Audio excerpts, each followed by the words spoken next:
Hey, this is Moso Denning. This feels a little bit weird. This is the first time that I'm doing one of these type videos where I sit here and talk to the camera. A little bit awkward, I guess. Nobody else in the room with me, just talking. But I wanted to share a little bit of a journey that I've gone through the last 2 or 3 years. Not too sure exactly how long it's been, but it's to talk about weight struggles that I've gone through and maybe hopefully to inspire others who are going through either the same weight struggles that I've been going through or have gone through since my youth, pretty much middle school on until my adult life. It seems like I've struggled with weight issues. Probably not as severe as many others, but to an extent. I've always been a little bit on the heavier side and chubby side. And particularly so with aging. I'm 42 years old.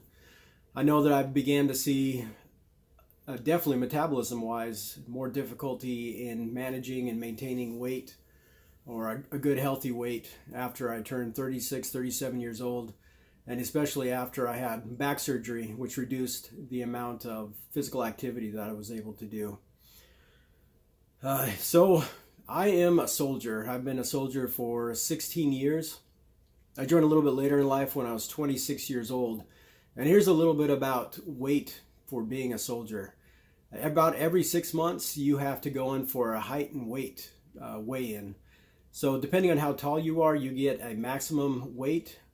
And if you exceed that weight, then you are subject to a Army standard of a body fat test, which is measurements between how tall you are, how much you weigh, the circumference of your neck, and the circumference of your waist. So you can imagine the older you get, the more difficult it is, because you have to deal with, you get older, things start to sag a little bit. Sorry ladies, you're not the only one that stuff sags on.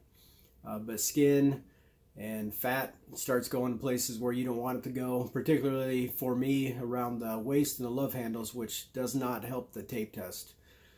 Usually those people with larger, thicker necks, you are allowed more weight in your waist. So the thicker the neck, the better you are, or the taller you are, the better you are with weight.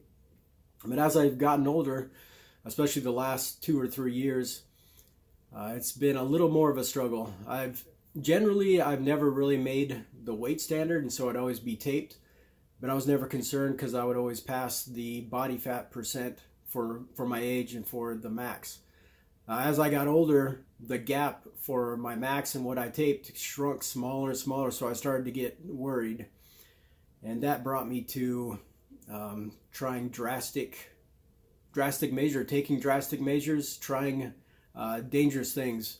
I know that this is common in the fighting and the wrestling world, where you cut weight for weigh-ins. A lot of soldiers do this as well. And I decided, hey, I don't want to chance it anymore with the tape test. So what I'm going to do is the day before, night before, I'm going to cut water weight. And I've done this successfully, but it sucks.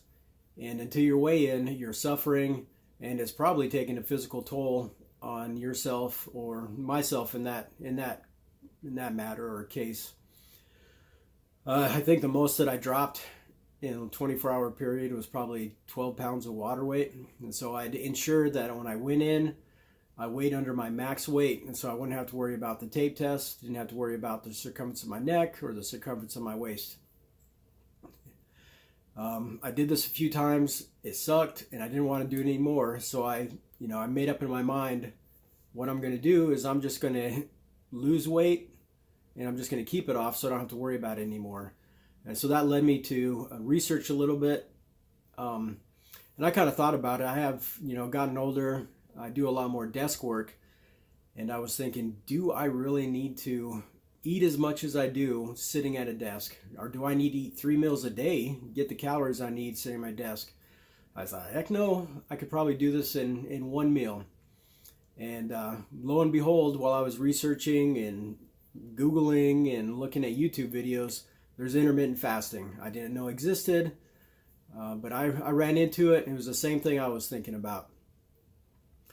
So for a long time, I tried the every other day fast, which is exactly what it sounds like. You eat one day, and the next day you don't, and you just alternate back and forth. I saw success doing this, but I lost weight, but then I quickly plateaued and just stayed stable. So I was like, well, let's try something else. And when I tried this, I tried doing a time-restricted diet where I only ate 2 hours a day. So I would fast 22 hours and allow myself to consume calories for 2 hours out of the day. So what I would do is I would have a big plate of dinner, which would generally fill me up, but then I would have a snack or maybe some ice cream. I just made sure that after the 2 hours, generally from 5 to 7 p.m., at 7 p.m. hit, I would stop consuming calories until the next day at 5. This was successful as well. I lost more weight, and I was able to keep it off, and I was able to sustain it. For one thing, just for me, it's dang near impossible for me to calorie restrict for every meal the entire day. I'm just thinking about food. I'm thinking about, my suffering, what I'm not able to eat, and it was a pain in the butt, but I sure as heck could starve myself for 22 hours and then let myself eat for 2 hours. And that worked for me mentally and physically. It just worked out for me. And I saw success, so I've gotten down below my max weight. I've been able to keep it off, and I don't have to starve myself. I don't have to cut water weight. I'm able to go in feeling great and do my height and weight and not have to worry about receiving the tape test. So this kind of led me to wanting to do more experiences, because if you're researching diets online, you're running into all kinds of stuff. And the latest thing that I've seen is the carnivore diet. And so what led me to want to try this is pretty much to experiment on myself, particularly to help my wife out, who has an autoimmune disease. And the reason why I'm so interested in this is because I don't know, you probably have, everybody has heard of Jordan Peterson and his daughter Kayla Peterson, and everybody talks about them when they're talking about the carnivore diet. But both of them, I think the daughter to a very larger extent, suffer from autoimmune disease or issues, and the carnivore diet eliminated, or probably not eliminated it completely, but reduced the effects of the autoimmune disease so that they were she was able to live a more normal, healthy life. And this is definitely what I want for my wife. She has an autoimmune disease, so I'm going to try it on myself. I've been doing it for a week. In that week, I've lost 3 to 4 pounds, and I feel good.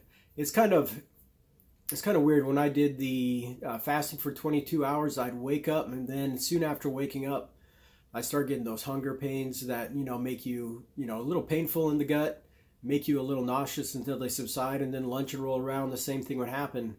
With the carnivore diet, it hasn't happened.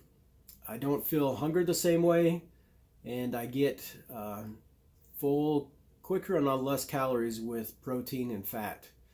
It's pretty interesting. The feeling that you get when you know you're hungry isn't the same feeling as when you're eating a normal American diet. I can't explain it. If you try it, you'll experience it for yourself. So overall, with the dieting that I've experimented with, I think I started around. I haven't taken notes, wrote this down, but I think I started around 215 pounds, and after everything I've done, including the week of carnivore, I'm down to 187 pounds. Army-wise, my max weight is 193. So like I said, I haven't worried about that for the last few weigh-ins. But I do want to wish you luck, hopefully give you some motivation. And I care about people that I don't even know. It's weird, but I care about you. I wish you success. And something that I've been thinking about is the Nike Just do it, right? So if it comes into your mind, it's not going to hurt you and it's not going to hurt anybody else, and you think it's worthwhile, but there might be some pain, long hours or suffering involved in you to get it done, just do it. Just do it. This is Moso Denning.